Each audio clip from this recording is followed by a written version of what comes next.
ధనయోగాలు చాలా రకాలు ఉంటాయి, గుర్తుపెట్టుకోండి. చాలా నెంబర్ ఆఫ్ ధనయోగాస్ ఉంటాయి. అది ఎలా ఉంటాయో చెప్తాను. ఒకటి, మీరు ఉద్యోగం చేసే ధనయోగము అన్నప్పుడు 6వ అధిపతి 10వ అధిపతి ఇస్తాడు, గుర్తుపెట్టుకోండి. 6వ స్థానాధిపతి కానీ 10వ స్థానాధిపతి కానీ. 10 అంటే కెరియరు, 6 అంటే నిత్య జీవితము అండ్ వర్క్ చేయడము, ఇటువంటివి. అలా కాదండి, నేను వ్యాపారం మూలంగా ధనం సంపాదించాలి అనుకుంటున్నాను అన్నప్పుడు ధనాధిపతి ఇస్తాడు, బుధుడు ఇస్తాడు, లాభాధిపతి ఇస్తాడు. మీరు ఏ వ్యాపారం ద్వారా ధనం సంపాదించాలనుకుంటున్నారో ఆ భావాధిపతి కనుక ధనయోగానికి కనెక్ట్ అయితే ఆ యొక్క కారకుడు కూడా ధనయోగాన్ని ఇస్తాడు, గుర్తుపెట్టుకోండి. అది ఎలాగా అంటే, ఇప్పుడు ఉదాహరణకి మీ జాతకంలో ధనస్థానాన్ని లగ్నాధిపతి కనెక్ట్ అయ్యాడు అనుకోండి, మిమ్మల్ని మీరు ప్రొటెక్ట్ చేసుకుంటూ, అంటే అలాగా ఫ్యాషన్ రంగాల్లో ఉండే వాళ్ళు ఉంటారు, మోడల్స్ ఉంటారు, యాక్టర్స్ ఉంటారు, హీరోయిన్స్ ఉంటారు, హీరోస్ ఉంటారు, లేకపోతే కమెడియన్స్ ఉంటారు. వీళ్ళందరూ వాళ్ళని చూపించుకుంటూ ధనం సంపాదించుకునేది. అలా కాదండి, ధనాధిపతే ధనయోగ ఫలితాలు ఇస్తున్నాడు అన్నప్పుడు ఫుడ్ రిలేటెడ్ మూలంగా ధనయోగం, అందులో ముఖ్యంగా చంద్రుడు కనెక్ట్ అయితే. ఇక్కడ ఏంటంటే మనం అర్థం చేసుకోవాల్సింది, అసలు మీ జాతకంలో వేటి మూలంగా ధనయోగం ఉంది అనే దాన్ని పట్టుకోగలగాలి. దీని మూలంగా ధనయోగం ఉంది అన్నప్పుడు దాని మూలంగా డబ్బులు వస్తాయి, దీని మూలంగా ధనయోగం లేదన్నప్పుడు దాని మూలంగా డబ్బులు రావు, గుర్తుపెట్టుకోండి. కాబట్టి వీటి మూలంగా డబ్బులు వస్తాయి అన్నప్పుడు ఈ కారకుడు ఎవరైతే ఉన్నారో వీళ్ళని మనం కరెక్ట్గా కనిపెట్టి చేస్తే కనుక దాని మూలంగా డబ్బులు వస్తాయి, గుర్తుపెట్టుకోండి. అలా ఇక్కడ ఏంటంటే, ఈ ధనాధిపతి ఎవరైతే ఉన్నారో, ఈ ధన రాజ్యాధిపతి అంటారు, ధనాధిపతి అంటారు, ధనభాగ్యాధిపతి, ఇలా ఒక్కొక్క లగ్నం బట్టి మారిపోతూ ఉంటుంది. 2వ స్థాన సంబంధం వస్తే కొన్నిసార్లు మనీ అంటే ఒక్కోసారి 6వ అధిపతి సంబంధం కూడా వస్తే చిట్ ఫండ్స్ నడపడం, అప్పులు ఇవ్వడం ద్వారా, డైలీ వేజ్ ద్వారా డబ్బులు వస్తూ ఉంటాయి. కానీ మీకు ఎప్పుడైనా 3వ స్థానాధిపతి కనుక ధనకారకుడుగా మారి ఆయన కనుక ధనయోగాలు ఇస్తూ ఉంటే మీడియేటింగ్ చేయాలి, డైరెక్ట్ ప్రోడక్ట్ ఎప్పుడు అమ్మకూడదు. అంటే అలాగే ఇప్పుడు జొమాటో ఉంది, వీళ్ళు ఉన్నాయి కదా, వీళ్ళు ఏంటి, వీళ్ళ ప్రోడక్ట్ వీళ్ళది కాదు, కానీ కస్టమర్కి చేరవేయడానికి మధ్యలో ఒక యాప్ లాగా ఎలాగైతే పనిచేస్తారో అలా మీడియేటింగ్. అంటే ఇప్పుడు భూమి, ఎవరికో భూమి కావాలి, లేకపోతే గృహం కావాలి, వీళ్ళు మధ్యవర్తిత్వంగా చేస్తూ ఉంటారు. అయితే ఇక్కడ ఏంటి, మీరు ఏ ప్రోడక్ట్ చేయాలి అనేది మీకుండే గ్రహాన్ని బట్టి, మీకుండేటువంటి గ్రహ సంబంధాన్ని బట్టి ఉంటుంది, గుర్తుపెట్టుకోండి. అదేవిధంగా చతుర్థాధిపతి అంటే చతుర్థ స్థానం కనుక మీకు ధనయోగ కారకం అయితే గృహం ద్వారా, భూముల ద్వారా వస్తూ ఉంటాయి. అయితే ఇందులో అది పాడైతే ఏమవుతుందంటే వాస్తు ద్వారా వస్తుంది. అంటే అక్కడ ఉండేటువంటి విషయాన్ని నువ్వు పాడైపోయిన దాన్ని చూసి నువ్వు బాగు చేయడానికి నువ్వు డబ్బులు, అంటే నువ్వు బాగు చేసేటువంటి ద్వారా నీకు డబ్బు వస్తుందన్నమాట. అలా పంచమం అనుకోండి, అప్పుడు మెడికల్ రూపంలో మీకు డబ్బులు వస్తాయి. అంటే డాక్టర్ చదువుకోవడం ద్వారానో, క్లినిక్ పెట్టుకోవడం ద్వారానో, ఇట్లా ఒకవేళ 5, 8 కాంబినేషన్ వచ్చింది, అప్పుడు ఏంటి, డయాగ్నోటిక్ సెంటర్స్. ఇలా అంటే నీ ఆరోగ్య సంబంధించిన సమస్యని డిటెక్ట్ చేసేటువంటి ద్వారా ధనయోగం వచ్చింది. అదేవిధంగా 6 అయితే ఉద్యోగం అని చెప్పుకున్నాం, 7 అయితే పార్ట్నర్షిప్స్ ద్వారా డబ్బులు వస్తాయి. కొంతమంది చూడండి, సింగిల్గా చేస్తే కలిసి రావు, వాళ్ళకి పార్ట్నర్, మంచి పార్ట్నర్ దొరుకుతాడు, వాళ్ళు చేసేస్తుంటారు, వీళ్ళు ఏదో స్లీపింగ్ పార్ట్నర్లుగా ఉంటారు, వీళ్ళకి నెల ఇన్ని డబ్బులను వచ్చేస్తుంటాయి. అలాగా 7వ స్థానం కనుక సంబంధం కలిగి ఉంటే ఖచ్చితంగా వీళ్ళకి యోగం కలుగుతుంది. అదేవిధంగా 8వ సంబంధం వచ్చిందనుకోండి ఉదాహరణకి, అప్పుడు వీళ్ళు డయాగ్నోటిక్ సెంటర్స్, పిహెచ్డీస్ చేయడం ద్వారా డబ్బులు రావడం. కొంతమంది చూడండి, పిహెచ్డీ చేస్తున్నాండి, స్కాలర్షిప్ వస్తుంది దాని ద్వారా అంటూ ఉంటారు, కొన్ని 2-3 సంవత్సరాలు కూడా తీసుకుని ఉంటారు. అదేమిటంటే అదంతా యోగం, అది అకల్ట్ రిలేటెడ్ ద్వారా, నిగూఢమైనటువంటి విషయాల ద్వారా. కొంతమందికి ఏవో నిధులు అవి దొరుకుతూ ఉంటాయి, తాతగారు ఎక్కడో దాచిపెట్టింది, లేకపోతే ఎక్కడో ఏదో నిధి దొరికిందండి అంటుంటారు. అది అష్టమం గనక ధనయోగాన్ని ఇచ్చేదైతే, అది కూడా వృశ్చిక రాశిలో కానీ అష్టమం పడడం, తులారాశి మన కుంభరాశిలో కానీ పడితే అప్పుడు మీకు నిధి ద్వారా ధనయోగం ఉంటుంది. ఇప్పుడు భాగ్యాధిపతి ధనయోగాన్ని ఇస్తే మీరు టీచింగ్స్ కానీ, ట్రైనింగ్స్ కానీ, కన్సల్టెన్సీ కానీ, ఎవరికైనా ఏదైనా గైడ్ చేసే దాని ద్వారా ధనయోగం ఉంటుంది, ఇది గుర్తుపెట్టుకోవాలి. దశమం మరలా ఎగైన వృత్తి, లాభం అయితే కనుక ఈవెంట్స్ లేకపోతే బిజినెస్ ద్వారా రావడం. 12 అయితే ఓన్లీ సర్వీసెస్, మీరు ఏది ప్రోడక్ట్ రిలేటెడ్ మూలంగా ఇవ్వకూడదు. 12వ స్థానాధిపతి కనుక మీకు ధనయోగాన్ని ఇస్తే ఉన్న ప్రదేశం నుంచి మారి వేరే విదేశాలకు వెళ్ళడము, వేరే రాష్ట్రానికి వెళ్ళడము చేసి మీరు మీ యొక్క జీవితాన్ని అభివృద్ధి పరుచుకోవాలి. అప్పుడు మీ లైఫ్ అనేటువంటిది ఖచ్చితంగా బాగుంటుంది, గుర్తుపెట్టుకోండి. మరి ఈ ధనయోగాలు కొన్నిసార్లు మనం జాతకంలో చూస్తే, అబ్బాయి ఇంకేంటండి విపరీత రాజ్యోగం ఉంది, లేకపోతే నీచభంగ రాజ్యోగం ఉంది, లేకపోతే మనకి బుధాదిత్య యోగం ఉంది, గజకేసరి యోగం ఉంది, చంద్రమంగళ యోగం ఉందని యోగాలు చెప్పేస్తూ ఉంటారు.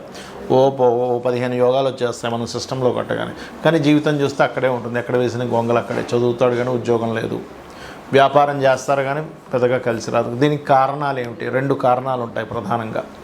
ఒకటి, వీళ్ళ జాతకంలో ఏదైతే మహాదశ యోగాన్ని ఇవ్వాలో ఆ యోగాన్ని ఇవ్వాల్సిన ఆ యొక్క గ్రహం డెడ్ అయిపోతుంది. అంటే అది ఫలకృతం చేసే దాంట్లో ఉండదు. ఎందుకు ఉండదు అంటే అది ఉండే నక్షత్రం కావచ్చు, అది అస్తంగత్వ దోషంలో ఉండొచ్చు, పాపకర్తరీ దోషంలో ఉండొచ్చు, ఆ మహాదశ ఇంకా రాకపోవచ్చు. అప్పటికి చాలా రకాలు ఉంటాయి. లేదా మహాదశ చిన్నప్పుడు అయిపోయి ఉండొచ్చు.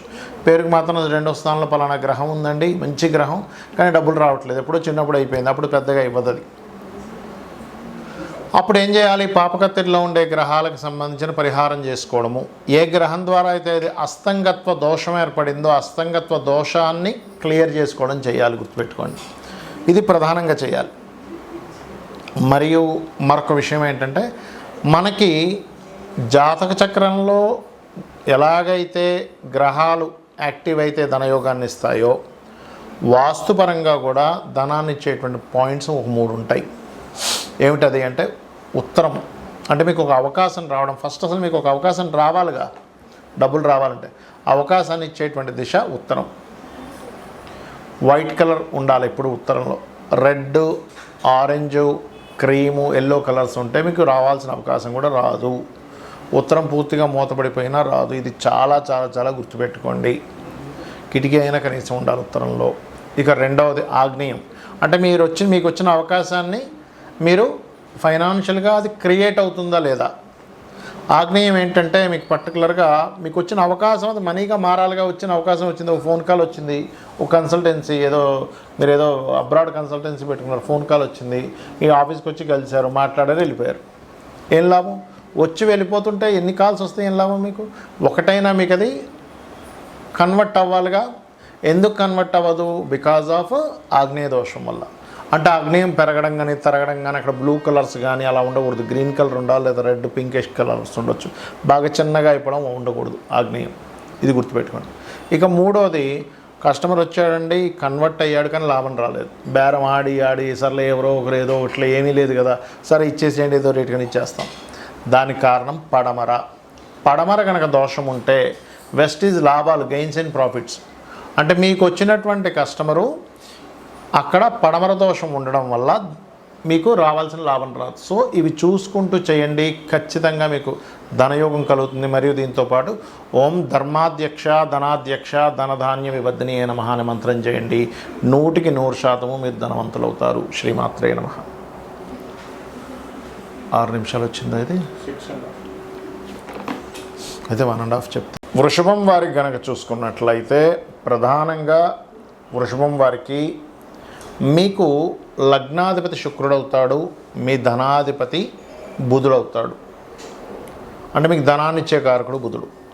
అంటే మీ జన్మజాతకంలో ఇప్పుడు మీ జన్మజాతక చక్రరీత్యా ఉండేటువంటి గ్రహాలు ఏవి యాక్టివ్గా ఉండాలి, గోచారంలో ప్రస్తుతం ఉండేటువంటి గ్రహాల యొక్క స్థితిగతులు ఏంటి, దాని మూలంగా మీరు తీసుకోవాల్సిన జాగ్రత్తలు ఏమిటి అనేటువంటి విషయాలు చెప్తుంది. నేనైనప్పటికీ చెప్పిస్తుంది సాక్షాత్ లలిత అమ్మవారిగా భావిస్తూ ఆ లలితాంబిక అమ్మవారి యొక్క అనుగ్రహం వృషభ లగ్నం వారికి పరిపూర్ణంగా తన యొక్క అనుగ్రహాన్ని ప్రసరింపజేయాలని మనస్ఫూర్తిగా కోరుకుంటూ, ఇక్కడ వృషభం వారికి ధనాధిపతి బుధుడు అండి.